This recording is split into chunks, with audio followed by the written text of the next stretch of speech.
Have you ever had anyone tell you to calm down when you're feeling anxious? To sit still? To just breathe? What if it's not even possible to do that in the moment? What if that doesn't help at all? I'm Brenda Laux-Johnson, and I'm on a quest to change the world one imperfect line at a time. Because making stuff with our hands is so good for us. I'm glad you're here. Let's talk about anxiety and creativity today. I personally have suffered with anxiety for most of my life. And in today's episode, I'm going to share with you something that really changed how I think about anxiety. It's the idea that the opposite of anxious is not calm, it's curious. How does that land for you? It really changed how I navigated my own anxiety. But first, let's check in with our nervous systems. How are you feeling today? Where's your nervous system at? It's something I do in all my programs to start off so that we have a measurement, a barometer to see what changes when we make and create with our hands. So where's yours at today? Is it feeling frazzled, really up here?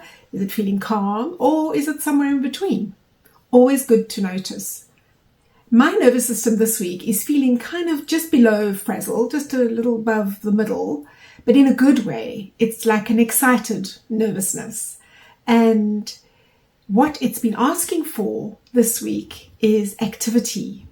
Our nervous systems don't always want calm. It's not always the best thing. And if you want to experience a little taste of what this means and how it feels in real life, you can access my free Doodle Playdate in the link below. Speaking of nervous systems and anxiety, Martha Beck is a life coach who has for years been exploring anxiety and offering ways to navigate life in a different way with intuition and with trust and really moving with your anxiety in ways that can become fruitful and beautiful. And she's recently written a book called Beyond Anxiety: Curiosity, Creativity, and Finding Your Life's Purpose. In the book, she states that the opposite of anxiety is not calm, it's creativity. And I read this so many years ago. It really changed my perception around my anxiety, but also helped me to understand why it is that I have been drawing and painting and doodling and making things since I was a teeny tot, drawing on walls in my home as a toddler. Elizabeth Gilbert is good friends with Martha Beck, and she wrote the book Big Magic, which came out years ago. And it's one also that I just devoured in one sitting. And she talks about creative living beyond fear, which is the same thing. Fear is anxiety. Anxiety is often named as a worry about the future, a fear usually about the future. It's a consistent thing about uncertainty and not knowing and needing certainty in order to feel safe. And in her book, she makes the point, to be creative doesn't mean that you sit around waiting for inspiration to arrive or for your muse to come up with an idea.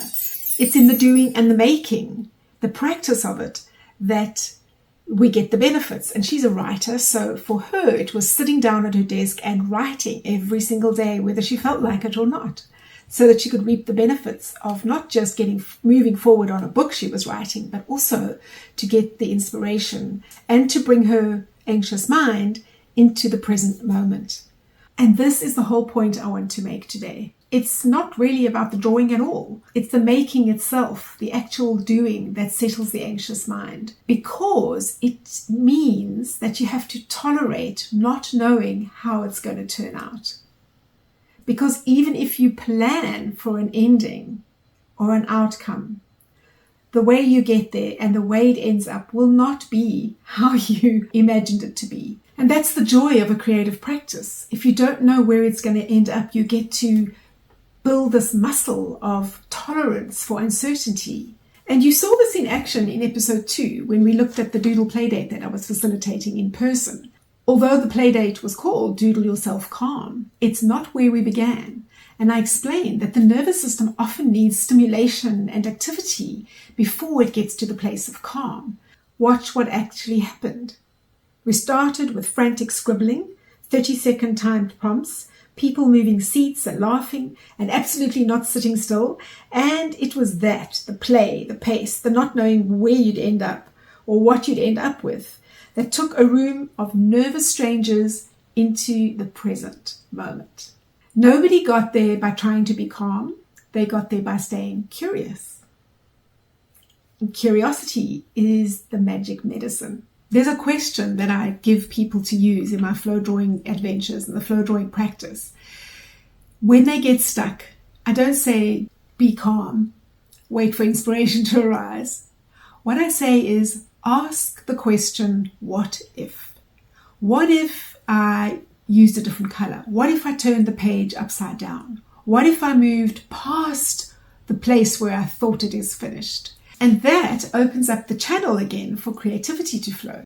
So let's do this together now. Put on a piece of music, something with a beat. Get your pen, get a piece of paper. It could be a scrap of an old envelope next to you or a napkin. Take your pen for a dance. Let it just dance to the rhythm of the music, finding its way. No plan, no picture to draw, just playing with the rhythm of the music. And now switch the pen to the other hand, your non-dominant hand, and do the same thing. And notice how your inner critic goes very quiet, because instantly you have no expectation from yourself, and definitely nobody else has an expectation that you can get this right. You don't expect it to be any good, which is fantastic. And so keep doing that and playing with it, and notice what happens when you switch hands. Notice what happens in your energy and in your mind. While I tell you a little of my story. My sister and I were considered the creative ones in the family because she moved towards dance and drama, and I was always drawing and painting. And my parents were wonderfully supportive. They always fed the creative side of us. And I received a camera when I was 10, and I was always given marker pens and colored pencils and paint. And once I was given a book on how to draw cartoons, which I loved. And so I was very supported in my creativity. So by every measure, I was creative. But what I wasn't really was curious. Somewhere along the line, I lost my curiosity. Somehow I got in my brain that everything was just went this way, and this is how everybody is, and this is how life is and will be. And as happens with all of us, we grow up and we have life experiences and we realize life is not perfect. I grew up in a home, a church, an education system, and a country where they all agreed on the same thing. There was only one right answer, only one right way, and you don't question it. When I was very little, my mom tells me that I was the child who ran around asking every adult, why? Why this? Why? And whoever indulged me, I would just keep asking why, until I learned to stop the questions. So by the time I got to art school at the age of 19, in one of the most radical and conceptual programs in the country, I had lost the ability to ask questions. I thought that the professors knew everything. I was afraid of them because they were the authority figures, and that asking something meant that I was stupid. I assumed that everybody knew everything and I was the only one who didn't. And I failed my third year, not because my work wasn't good enough, but because I didn't make enough work. I was trying to come up with the right answer so that I could pass my degree, impress the professors, and at the same time not offend my family. I was paralyzed in the studio because I was trying to make that one right thing. But of course it didn't exist. And so I never moved forward. I got stuck. I didn't know how to just try something. I didn't know about the concept of the creative process. I needed to be certain, and I didn't know how to ask the question, what if I just try? And that didn't work out so well for me. It took me 12 more years and a career in something completely different, in corporate television production, where I was supposedly in a creative industry, and friends thought it was glamorous, but it was really just technical and hard work. And I was still tied up in the mindset of this has to be perfect, this has to be completely right, and seeking the right ending to a video, the right ending to a script. Curiosity found its way back to me in 2010 in an intuitive painting class, where I was shown that there is no wrong way to make a painting. It blew my mind It undid everything I thought I knew about making a painting. It cracked me open and opened my mind to curiosity and the question, what if? It gave me permission to not know what I was making until it was made, until after it was made. A complete 360. There is no one way. And I am still relearning that over and over again in my life. And that's why I teach it. Because, as they say, we teach what we most need to learn. And that's the whole point that Martha Beck makes. Creativity is nothing without curiosity. It just sits there in a tangle, not knowing where to go, while curiosity is the thing that moves us through the anxiety, not past it, not around it, not finding a solution for it, but through it to open up to uncertainty. And when we open to uncertainty, that's when we suddenly see more possibilities, more availability of ideas and inspiration and answers and solutions to problems that we were stuck thinking about in our conscious mind.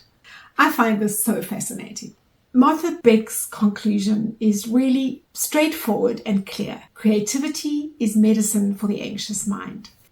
And this makes me think about Megan, one of the participants in my flow drawing adventures. She went to a creative design school when she was 19, and she was still very set in the idea that you had to have a plan of where you were heading, an imaginative, in your imagination, know what you were going to draw and make. And there is a place for that when there are products that need to be made. But the way to get there, the way to get to that product is to be open with curiosity of where to start so that you can end up with something way beyond what your imagination could think of. And she discovered this in the flow drawing adventure. And she told me that this was a whole new way of her to approach art making, and it felt so freeing. And next week I'm going to talk about something that trips many of us up once we start trusting our curiosity. It's the thing about being attached to the outcome or being attached to a specific part of something that we make. And how do we then practice the art of letting go so we can feel even more free? And now it's time for today's line. In this series, at the end of each episode, I'll take you for a little demonstration, a spontaneous mark-making demonstration, so that you can see how I take lines for walks. Just following the energy out of my hand, no plan, I just begin. Let's see where it will go today. Keep watching to the end after my voice has finished speaking if you want to see the whole drawing unfold. I don't know where it's going to end up or how long it will take. And get access to the free Doodle Playdate so that you can experience a little bit of how this feels for you in real life. And let me know in the comments how it feels to watch a drawing unfold in front of your eyes. What does it do for your nervous system? Here is today's line. Let's see how it goes. I have this piece of tissue paper from a birthday gift.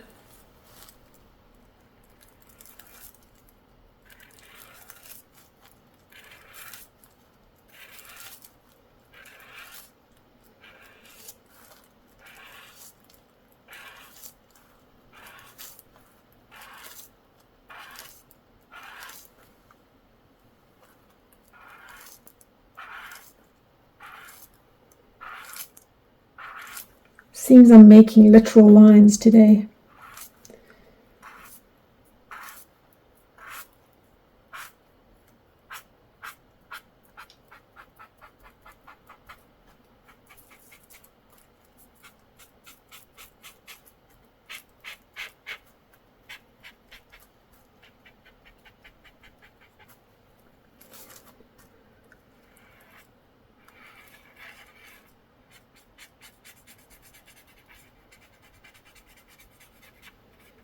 Oh, how interesting.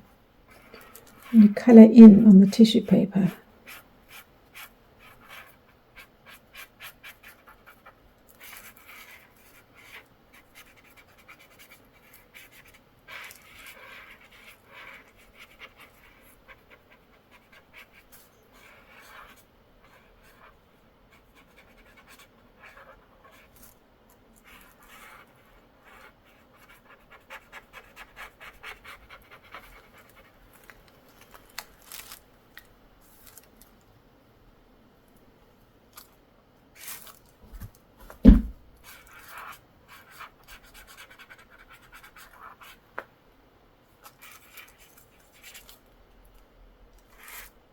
if you want to experience a little bit of how this feels, of letting go into curiosity and dancing your pen across the page to music, get the free Doodle Playdate at the link below.